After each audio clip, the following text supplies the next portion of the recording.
She says, I'm not afraid of you. And I said, who are you talking to? She says, I'm not afraid of you. And I said, who are you talking to? Well, she says, it's not alright. I don't want to do this. It's not my time. He's got so much time to live. He's got so much love to give.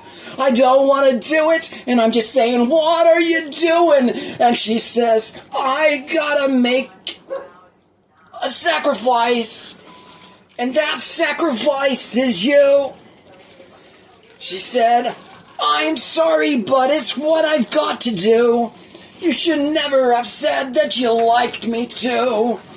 And I said, well, you know, when we get a match, it's not like we have to meet right away. I mean, it would have been okay if we just talked a little, but now that we're here and you don't really agree, I think I could leave. I'd be fine with leaving. She said no.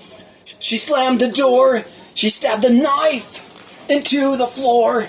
And then we were done because she couldn't get it out. And that's the way the story goes.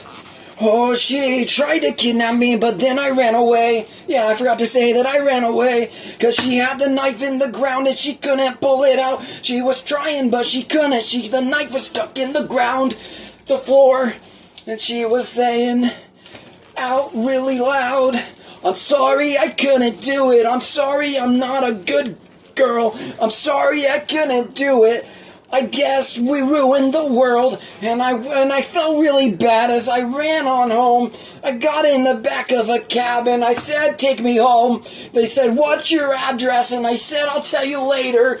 They said, tell me now, or I'm gonna kick you out. I said, I don't have my wallet. I left it in my pants. They said, you can't ride a cab when you're not wearing pants. I said, well, I had a pair of pants, but somebody kidnapped me. They said, oh, would you like us to call the police? And I said, that would be nice.